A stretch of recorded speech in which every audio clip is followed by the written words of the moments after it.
Wondered if you could talk more about the Draconians and the children that are missing. I know you have information, and I'm hoping you'll share it with us today. This is the one subject I don't like to talk about. The Draconians. Okay, the Draconians are a very large reptilian race. They're known as the Dracs. There is a royal line of the Draconian reptilian race, and they're called the Seeker. They range anywhere from 14, 15 to 22 feet tall. They can weigh up to 1,800 pounds. They do have winged appendages, and they are awesome, awesome beings. They're extremely clairvoyant, they're extremely clever, and they can also be extremely sinister. They apparently were brought to our time and space, our universe, in full physicality. Somebody brought them here and dumped them here. I don't know, and the Andromedans still don't know.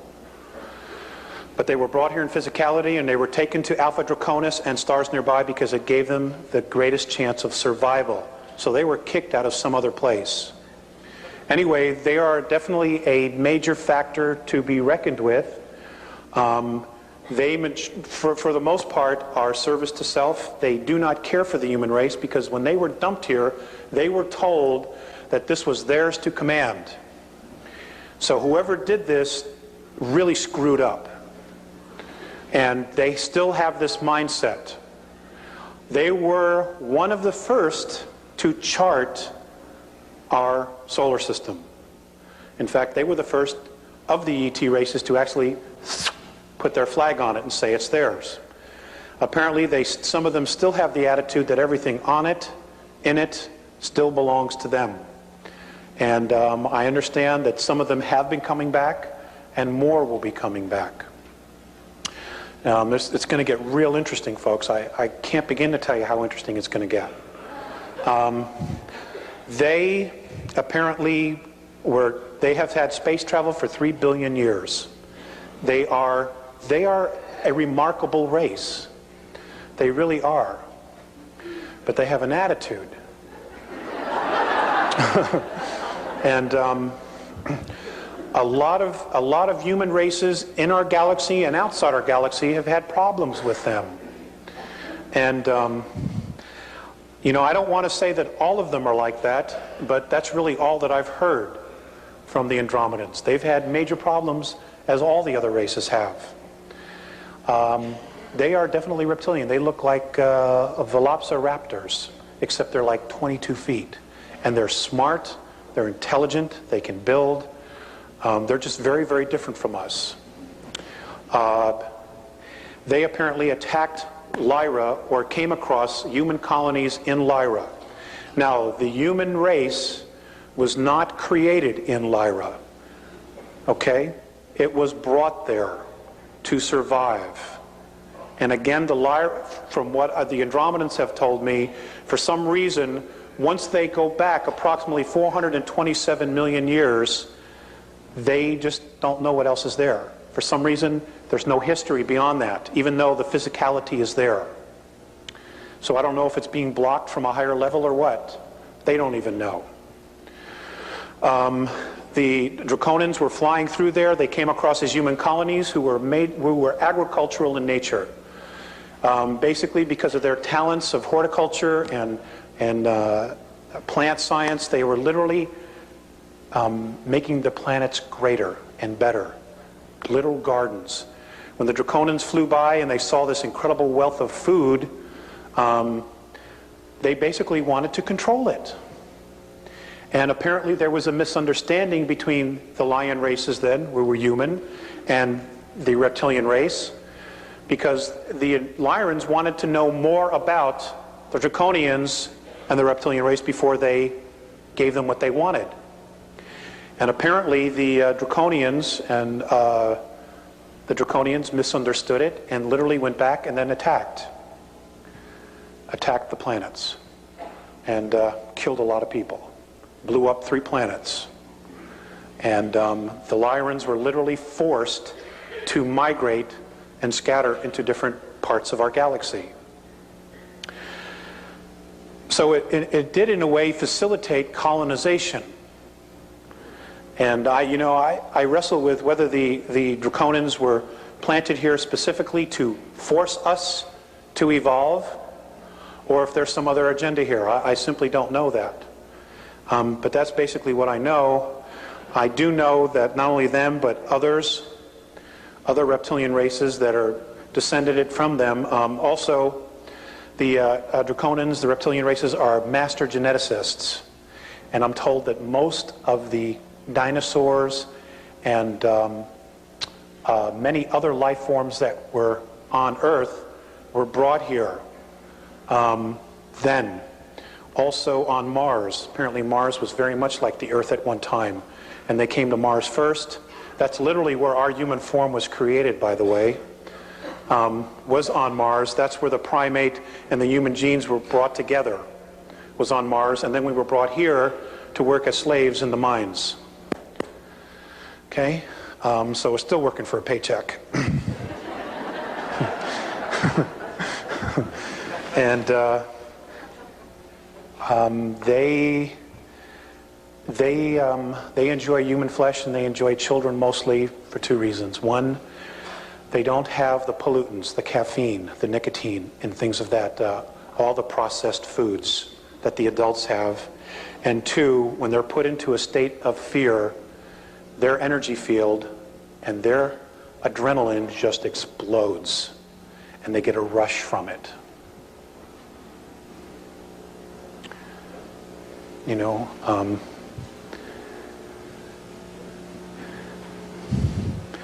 Be dedicated to family and be dedicated to each other, folks. That's the only way we're going to get through a lot of this. Next question. You talked about eating of children or people, and while I was there, you said it was because of the purity of the passion, emotion, brought up the fear, the high fear, and the high adrenal activity was attractive to them. I understand that, but an advanced technology, it would seem to me, would be able to clone their food or clone. We can make adrenaline supplements or different things. Okay. Now, I want you to look at this idea. When is anything that's a clone as good as the original?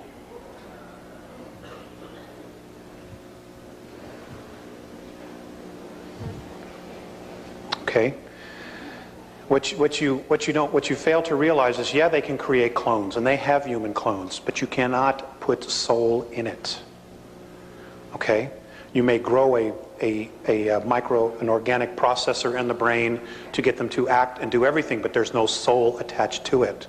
And as long as there's no soul, you don't have true emotion. True emotion? Well, your adrenaline rush. Okay, if I were to go over and do something to you and scare the hell out of you, okay, you would have a very serious emotional rush. Okay? They're addicted to the peaking of that emotional rush. It's like a narcotic to them because they don't have it. That's why they're so interested in us. They're numb. They're numb. Their physicalities are numb. They're all in their head. They're in self-imposed loneliness. Okay? Yes? I'm sorry? Do they terrify the children? Yes, ma'am, they do. The question was, do they terrify the children? And I said yes. Yes, ma'am. Alex, what is it precisely about the human mind that makes us so worthy to be feared and suppressed? What is it that's very unique to our 22-strand genetic makeup? And also, what is our free will compared with their free will? It seems to imply that, do they have free will in the same way that we do? Okay, is that it? That's that question. The second thing is you haven't finished the earth changes yet.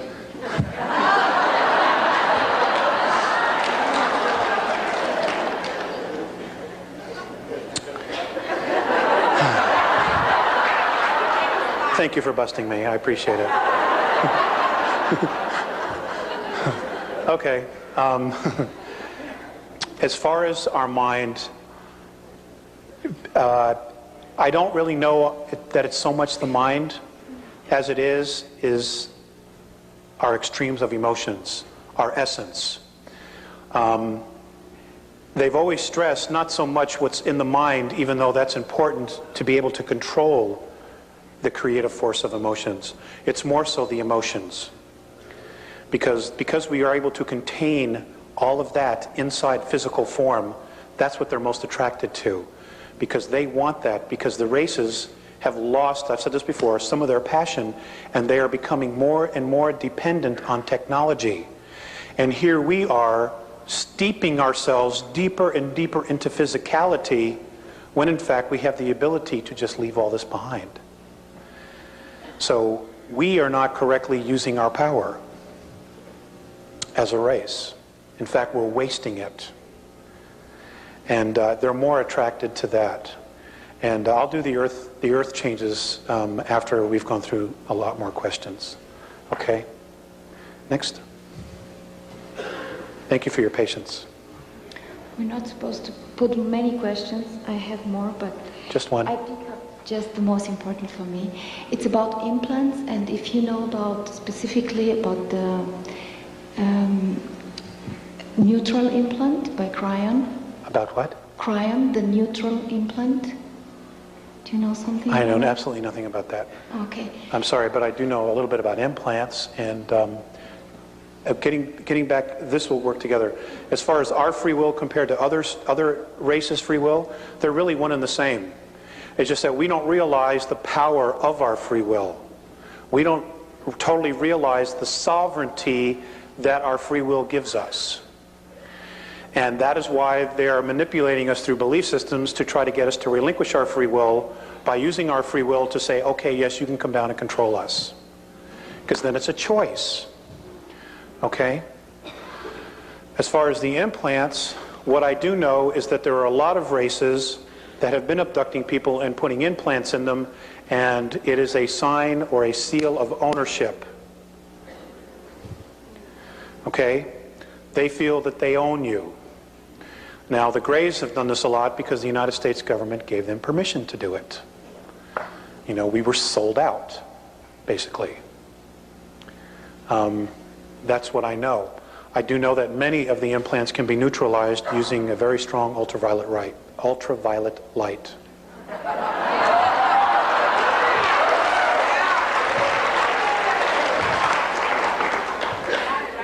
Anybody else? Gosh, you guys are getting crowded over there.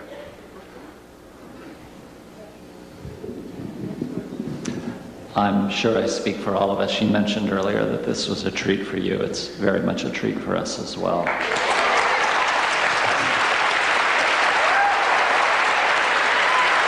Thank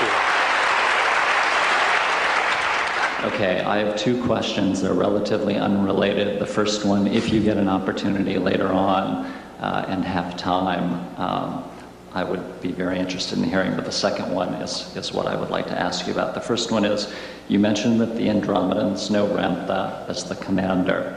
Are there any other beings that they have mentioned, and does this in any way tie in with why other races, along with the Andromedans, regard us as special? That's if you get an opportunity later on. The second question that I want to ask you is, the Andromedans had mentioned several changes about to occur, what Jay-Z referred to. Sovereignty is a major concern for many of us. Many of these changes are going to represent financial opportunities as they unfold. I know that dates and specific levels or prices are mutable and subject to change, but have they given you any signposts or preliminary events to watch out for that indicate that change is imminent or about to happen? Thank you.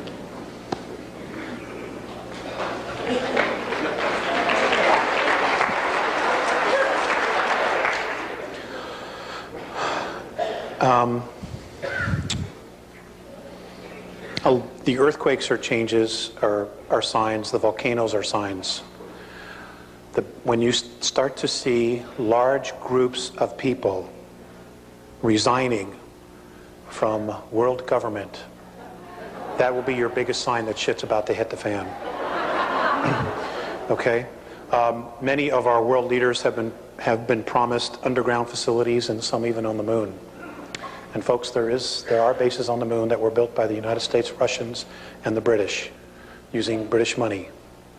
And I would suggest to you very, very strongly, you keep an eye on Charles, Prince Charles. Okay? Just watch. No, Just watch. Then don't. Next question, please.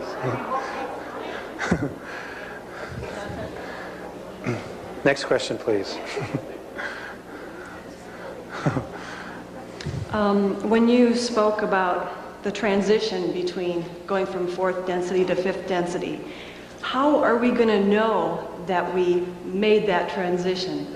Okay, that's an easy question.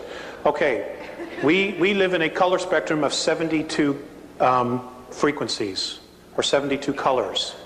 When you get to fifth density, there are 223 different frequencies and colors. You will see colors you have never ever seen before, and it'll be just like that. And you know you will be there. Okay? Yes, sir. I mean, when McDonald's has purple arches, then you'll know.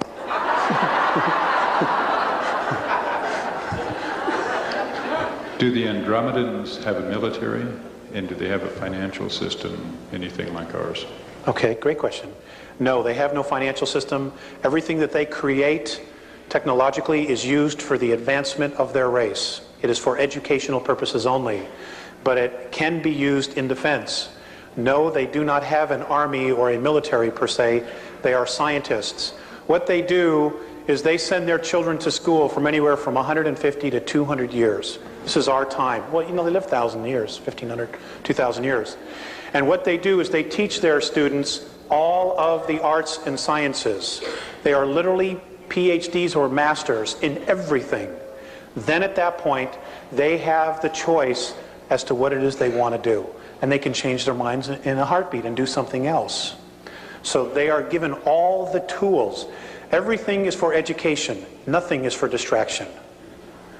Okay, they would never conceive of creating television as a distraction. Never.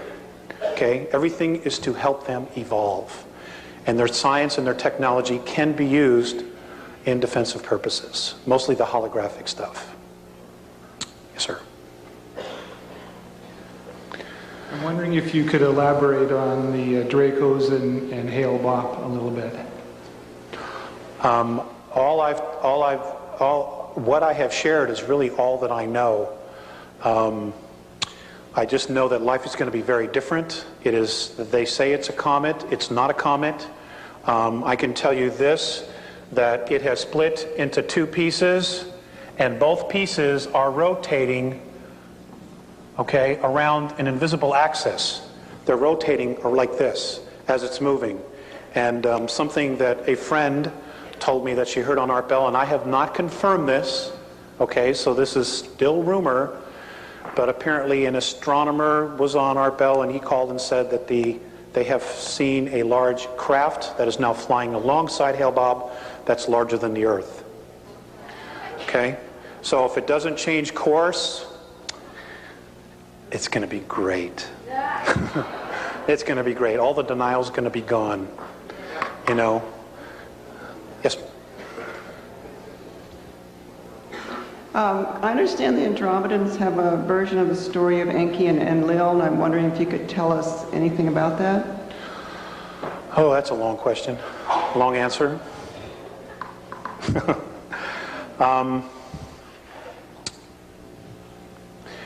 Actually, my understanding is that the two brothers have really warred with each other over a lot of other issues. We just happen to be one of them. I do know that Enki, what they've told me is that Enki was betrayed and killed, and that his body is literally buried in the face that's on Mars. Now, whether he's reincarnated or not, again, I don't know. But that's That's all I know. Basically, what we have to deal with now is Enlil, but fortunately, you know, truth is starting to come out about all that, and people are waking up and, you know, realizing and seeing the contradictions in the Old Testament and even some of the contradictions in the New Testament, and they're starting to question, which is a very, very good sign. You know, Phaseus once said to me, it is not so important what you believe, but as to why you believe it. And whatever your belief is, make sure that it is worth the depth of your commitment to it. And, you know, I think what we've done as a race is we've accepted a lot of things just on face value without truly investigating it or trying to feel it inside of us. And it's gotten us into a lot of trouble. For example, the Inquisition. You know, the Inquisition was really an attack against women. That's really what it was about the sacredness, the Wicca of women, and the science that they held, the spirituality that they held. That's really what it was about. A lot of men got killed because they were supportive of the goddess worship. And that was a huge travesty on the human race. Just one of many. Next question. This scenario that you're laying out before us exists on this reality, on this parallel reality, or this timeline. What if the Andromedans say about parallel realities where this scenario doesn't happen?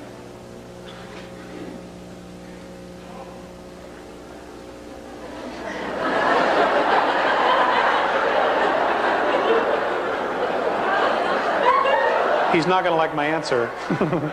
They haven't said anything.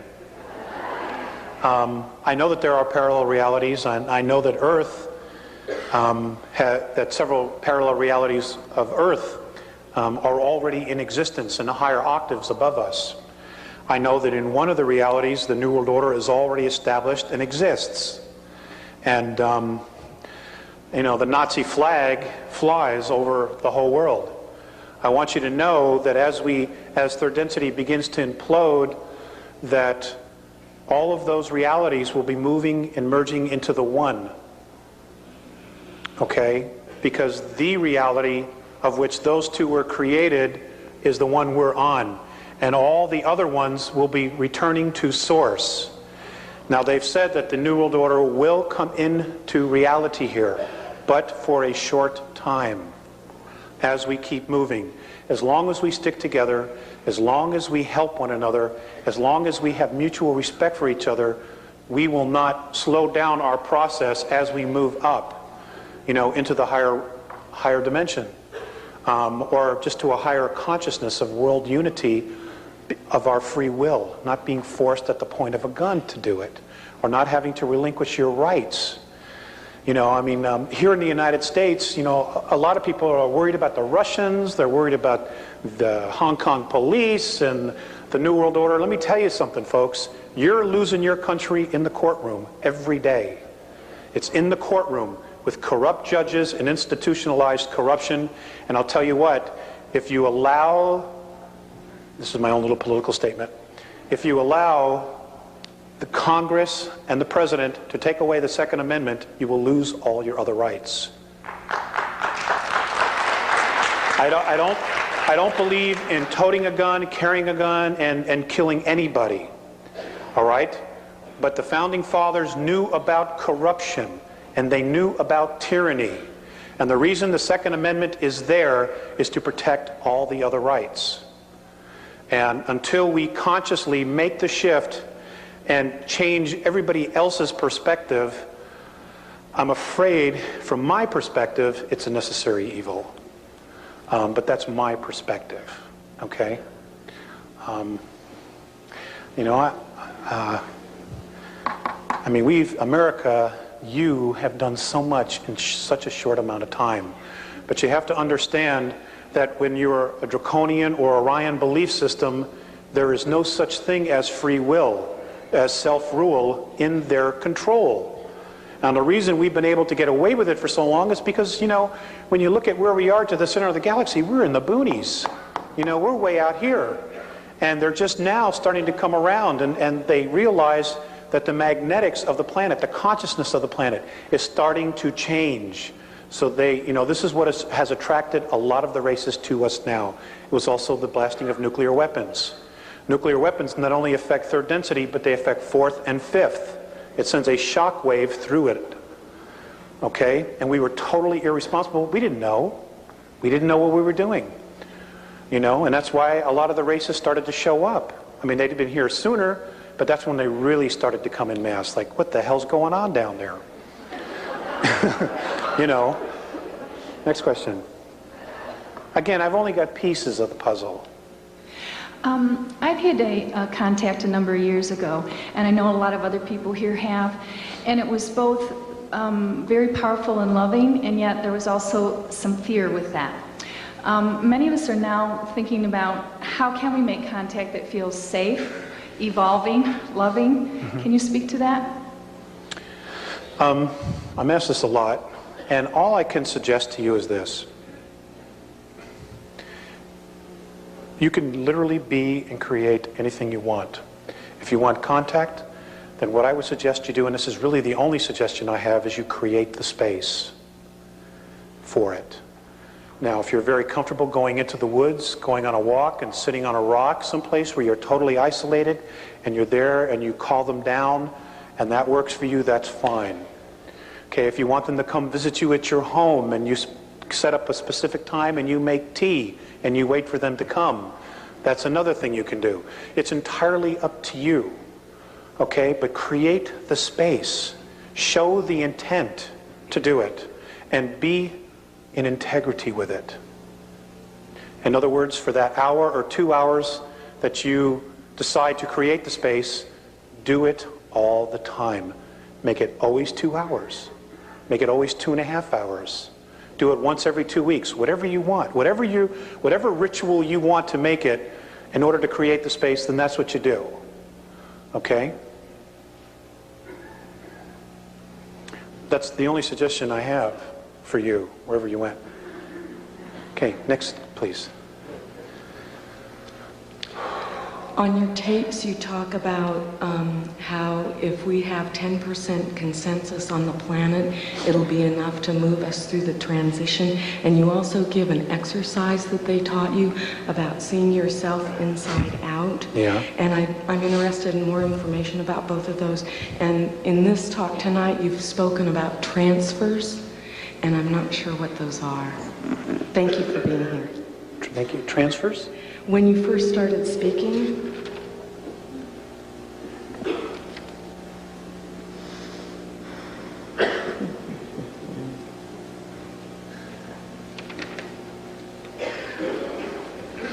okay, well, let's go to your first question.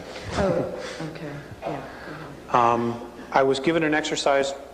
You guys probably all know this stuff already, you know, but something that I was given specifically, which I do every day. And,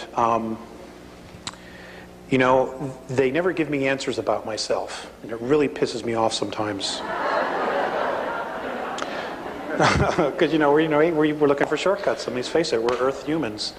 Okay? Anyway, the exercise was to get very, very quiet, get myself into a very humbled space. Sincere space is the word they use a lot. And it was literally to grab the balls of my feet and turn myself inside out so that everything that's on the outside is now in and everything on the inside is now out. And when you see yourself upside down, you see yourself strung out like this, very carefully detach yourself and look at who you are.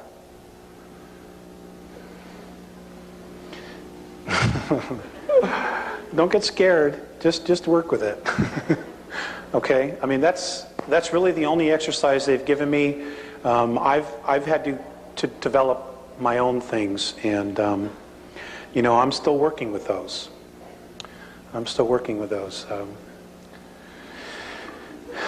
You know, next question. I'm fascinated. First of all, thank you very much. You're welcome. Thank you. Living your life where you're living it. I'm fascinated with the language of geometry that I'm learning comes from deeper levels, and I'm wondering if you have, or there are exact renditions of those symbols that could contain, for example, a pi ratio or a pi, or like I know the circles could be exact and then they have a meaning. If they're a little off, they don't. Do you know if there are exact symbols that could have like the pi ratio in them, or you just drew them like? Okay, that's a great question. I tell you what, I've never asked that question because it's always in my head. But what I will do is I will ask the specific dimensions and what tones and frequencies, and I will give them to Val Valerian so that he can put them on the web or get it to you guys. Okay? I will ask that.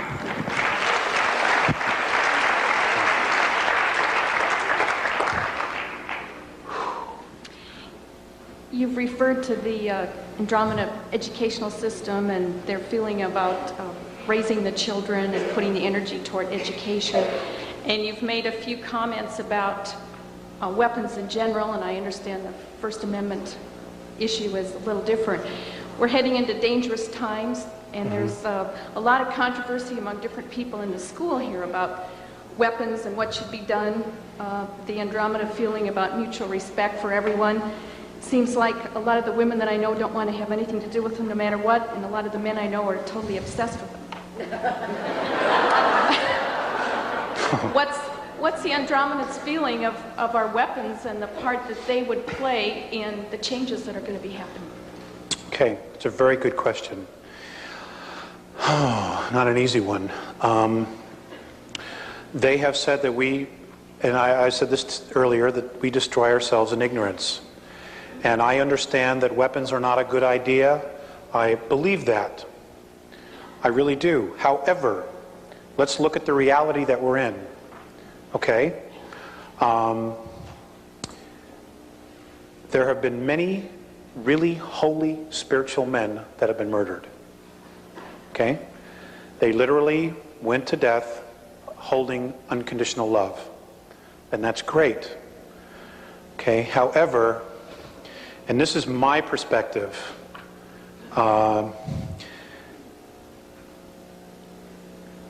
if somebody is coming in my front door to harm my family, I'm taking them out. And I'll make no bones about it. But they would have to be coming after my family. The Andromedans, they're not happy with our society, with any of it. But they realize we cannot defend ourselves. That's why they're, and other groups are contemplating intervention, because we can't defend ourselves. And we do have a serious threat. And you can hold the space of love. You know, I truly believe you can hold the space of love, but at the same time, you can hold the space of sovereignty and defiance of tyranny. I mean, what good is total unconditional love when it's being totally suppressed?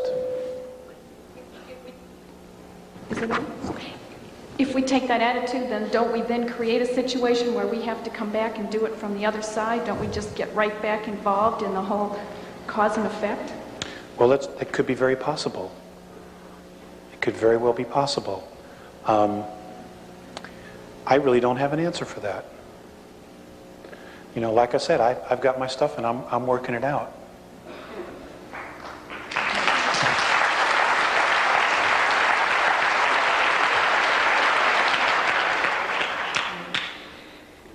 The symbols that you drew on the board, are they considered a universal language, or are they part of the Andromedan culture? And also, are the Andromedans taught to focus on those symbols in order to create reality like we are here in the school? Good question. I do not know if they're universal. Again, I've only met 2 other races with the Andromedans. I did not speak with them, but I saw them and then was told later who they were. And one was a group from Cygnus Alpha, a human race from Cygnus Alpha, and a very different looking being from Cassiopeia. I did not know the communications that were going on, but as far as the symbols, it's their language, and it's just one of a gazillion that they use. But I don't know that it's universal. I just don't know if all the other races know it. I mean, it could very well be that when the council gets together, they have interpreters who interpret the holographs, just like our UN does. I don't really know. So I'm sorry my information on that is so limited. Yes? Please tell us a story about a time that you have observed on how the Andromedans treat their children. Okay. Can I ask you a question? Sure. Who are those faces? Me. Okay.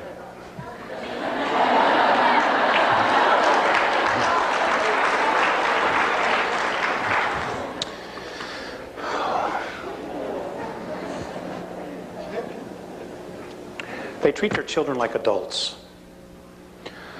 I understand that they birth in water. The gestation period is 8 months. The children come out and they have full cognizant memory of who they were the life before. So there is a continuous evolution, life after life after life. Now, during the period between incarnations, and I don't know if this happens for all the beings on fifth density or not, the oldest and the wisest, who have the most experience, teach the youngest. So it's not where they withhold anything. In fact, the children, and this is the law of consistency, the children know everything their parents know and even more. And there's no attitude with the parents. This is something they want because their pride is in their race. And I wish we had the same philosophy. God, we dumb them down with cartoons and stuff like that.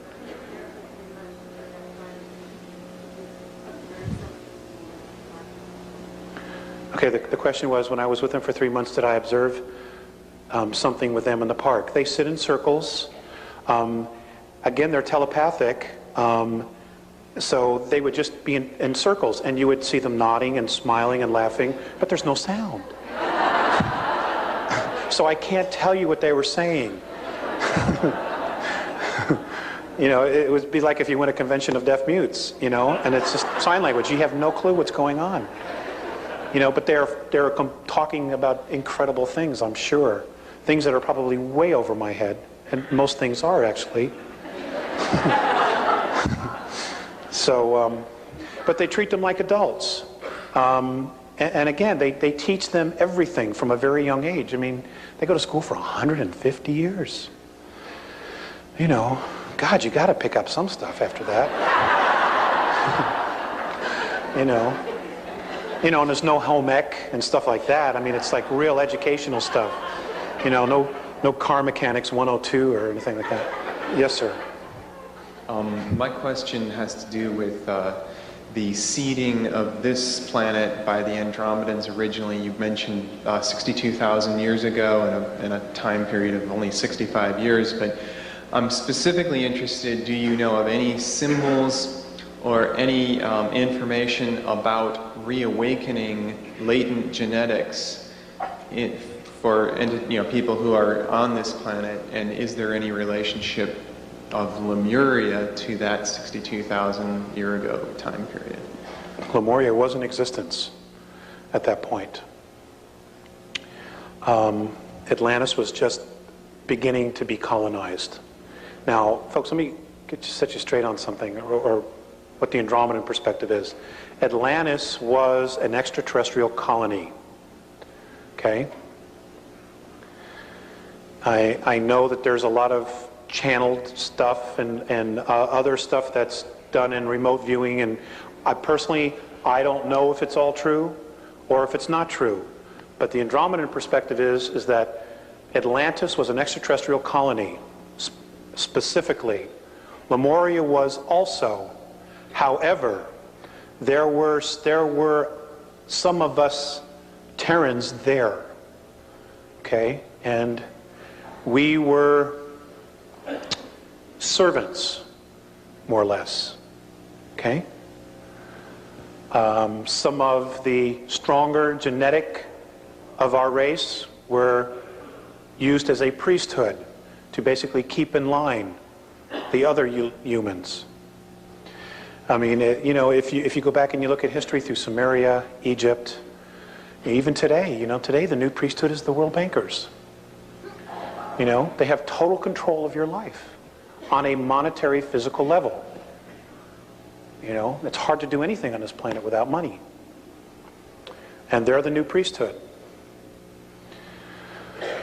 As far as latent DNA and latent memories, I have been told, and I for some reason, I don't know why, I can't find my specific dates, but there will be a point where as the frequency increases, that we will start to remember things. Children today are already remembering things. There are children today who can just speak all these different languages, and that are not Earth languages. Some of them are extinct languages from Earth that some of these children just know, and it's the latent memory in the DNA that is coming out. And more of this will be occurring. I know that there are children today. I know of a woman who's contacted me who lives in Tennessee. She has a child who came to her one day and says, you know, Mom, if I were to reverse engineer a nuclear bomb and explode it, it would draw all the radiation out of here. You know, this kid's 6 years old. And, you know, there are children today over in Egypt that are walking out into the desert and showing archaeologists, well, I remember there was something there, a library. And sure enough, they're digging and they're finding the foundations of things. You know, and our government probably does know because of its satellite technology, but there's no way a 10, 11, 12-year-old kid should know that stuff because it's all being suppressed. So the, you know, the world powers have a real serious problem. People are waking up, and it's great. We have to. We've been, you know, our heritage has been denied us. We've been robbed of it. And don't let it go. Don't let it go. We need to know who we are. Thanks. That was a good question. Yes, ma'am.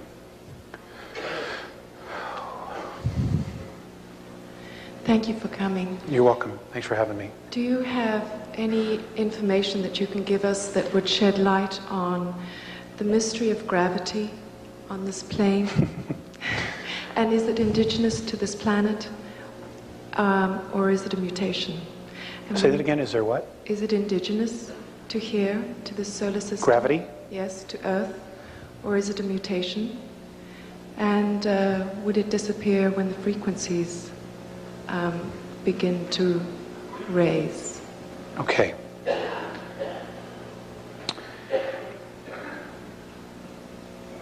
The Andromedan perspective regarding gravity is that it is created by radiation from the sun and our planet. We're told that it's the rotation of the planet on its axis. Their perspective is that it has to do with radiation from the sun. And they say that any physical body that is 29 miles or larger has a gravitational field. They have gravity on the Andromedan craft, and I would assume that's for a reason, so that they could get more done, so they're not just floating all over the place. I don't believe it's a mutation. There's gravity on all the fields because there's a physicality. So there has to be some form. Whether or not it's going to totally disappear, I think as we move through 3, 4, and into 5th, I think we will deal with a totally different type of gravity as we know it. It'll probably be lighter, but then again, we will have different physical form as well. But again, they say that it comes from the sun. It's the radiation from the sun that creates gravity on our world. You're welcome. Yes, ma'am. Okay. I have 2 questions. One quickly. They display mutual respect and love, but I'd like to know how they do that. And the second question, in our society, all of our myths and legends seem to be blueprints for our lives. And I'd like to know what kinds of myths and legends, if they have them, that they have. I know you probably don't have time to tell us one tonight. If you would, I'd love it. But, you know, if you could get that information for Val, I'd love to have that. Okay, they don't call them myths. They call it history. Okay? And I will give those to Val. All right? And you're right, there's a lot, but it's history. We have taken truth and shrouded it as myth because we're hiding an agenda. How do they show mutual respect? They just honor every aspect of their life and everybody else's life. Because they're so evolved, there's no such thing as crime there. There's no laser shootings on a mothership. There's no, they need for nothing. They absolutely need for nothing. Anything that they need is given to them for evolvement. And they all work towards that. They wouldn't think about leaving somebody behind. I'll give you a good example of that too.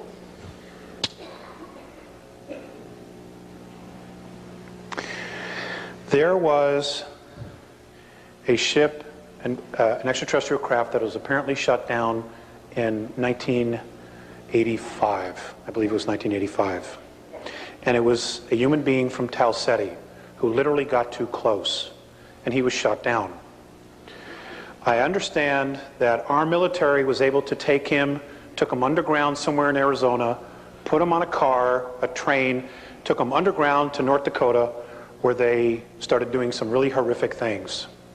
Morane told me that a Tau Ceti fleet wanted to come in and invade our planet, particularly North Dakota, to get this guy back. Okay? And it was literally the Andromedans and the Pleiadians, a benevolent group of Pleiadians, that stepped in and said, whoa, no, not yet. It's not the time. That's mutual respect. It's not leaving POWs in Vietnam because you promised the government $3 billion. It's not leaving men in North Korea because you lied, because you're dealing drugs. You don't want everybody else to know. That's not mutual respect. They would never, ever think to do something like that. And those are things, those are characteristics we need to look at. Because there are many in this room that probably know about that. I mean, there are right now, as we are standing here right today, there are 117 men still left in SPOWs, but they're not in Vietnam. Okay, they're being held in northern Laos. There are also 3 men that are still alive from the Korean War, still being held in North Korea. And our government knows, and they know. A lot of the POWs were used for scientific experiments. We did it to some of their guys, using drugs, LSD, we blew their minds. And they've done some pretty horrific things to our people. These are all real character issues, and it's one thing to hear about it in the news or to listen to Joyce Riley talk about the Gulf War syndrome and how our guys have been betrayed. It's one thing to sit in your living room and say, oh my God, that's terrible. But what you don't understand is that we are very carefully being watched by some incredible races, both good and bad. And they are watching us and our characteristics, what we will do, what we will not do. They are measuring our honor and intent. Okay? It's not just about us anymore. It's about everything. And I know you're probably being taught that. So when you hear stuff like this, please don't go into your little box. Okay? Those people had families. They had children just like you do now. And it was all taken away because they were betrayed. And betrayal is a major issue that we're all going to have to deal with when the truth finally does come screaming out. Okay? We have been betrayed. And we're going to have to come together and find a way to totally forgive that so that we can move on. But in forgiving it, it's important not to allow it to happen again, to be more diligent, to be more vigilant.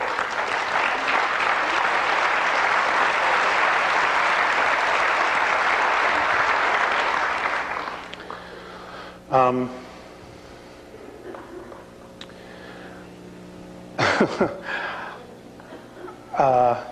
I'm so tired. I don't even have my notes. Okay, it's on the internet. All right, the Earth changes, it's on the internet. Most of you already know. Okay, you're looking for dates, specific dates, what time, so on and so forth. That's not important. It is definitely coming, but it's all a probability as to when. All right? But there are more people negatively polarized on the planet that it's almost a sure thing that it's going to happen at this point. The internet is a leading edge research group. I'm sorry? Yeah, he's free to do whatever he wants. None of this has a copyright. None of the tapes, the newsletters, nothing. You know, it's not mine. I don't own it. I'm just here to deliver it. So you can do whatever you want with it. Just don't change the intent, okay? Just don't change the intent. Alex, we have some of your newsletters that you sent, and I'm going to have them in the bookstore for people. There's not enough for everybody, but there's quite a few for those of you who are interested. We'll also post the address for that newsletter for everybody, so if they want to get those kinds of specific dates, they'll be available to them. Yeah, that's a good idea. It is behind the one we see. Here, I'll show you what I mean. Okay, this is the sun. This is Earth and her moon. The second one is smaller, it is behind it. If you're standing on Mars, you see it. Okay? You see it. As it turns, now the reason it was done, the reason our planet was moved is because the surface could not handle the radiation of two suns after the last war that was here. So they had to do something about moving it. Now, when I asked, well, who moved this? The response I got from RNA, and this is the only answer I got, was that this is something the Pleiadians had to answer. So I don't know if there's an agreement for them to bring this information out, or if they were responsible for it. I don't know. Okay? But apparently there is some evidence coming to light that they clearly suspect that there are two. Okay. Let's see. Hold on. I want to end this with. I want to read something, and I want to thank the gentleman in the back for bringing this up. I have a very deep respect for the Native Americans, and I just think that they're great. They have really tried to hold on to their integrity through it all. They themselves, which I witnessed at the Star Visions conference, still have major prejudices with the white race. And whether they're justified or not, what happens to us happens to them. So we all need to drop it, and we need to come to the table. We need to bring all the wisdom to the table so that we can figure out together how we're going to deal with the situations that are coming. There are still some Native Americans that choose to withhold information regarding the star nations, the star races. That's okay, that's fine. What I can tell you is that there will be others coming up behind them and making sure that humanity gets the information. Because we have to know the truth. It's the only way we can make the right decisions. You cannot make the correct decision with only half the truth. It's still the wrong decision. Or it could still backfire because we don't know all the pieces of the puzzle. You know? And from what little I do know, it appears that all of you are truly blessed to be able to come to a school like this and get the information that you need so that you can go out and teach others. And folks, I want to stress this again. It is imperative that you take the knowledge that you have, that you've been given, and you teach others. We are running out of time, all right? We can really turn this around, but we have to do it right away, and you have to be committed to it. I mean, I can't stress this enough. I mean, time is so short as we know it. And, I don't think it's fair that 2/3 of the planet are not going to make it because they have not been told the truth. It just isn't fair. But, I didn't make up this game, or maybe I did, part of it. But if I did, then I'm an idiot, because it isn't working. Okay, it isn't fair. There are a lot of good people on the planet who are real simple people. And, you know, they're just not being told the truth. Now, they may not want to believe it, but that's okay. At least you put it out there, and they made a choice. But unless it's put out there, they won't know that there's a choice. Okay, and that's all you can do. You're not really responsible for anybody else but yourself. Okay, I'm going to read this. O Great Spirit, whose breath gives life to all the world, hear me. I am small and weak. I need your strength and your wisdom. Let me walk in beauty and make my eyes ever behold the red and purple sunset. Make my hands respect the things that you have made and taught my people. Make me wise so that I might understand the things you have taught my people.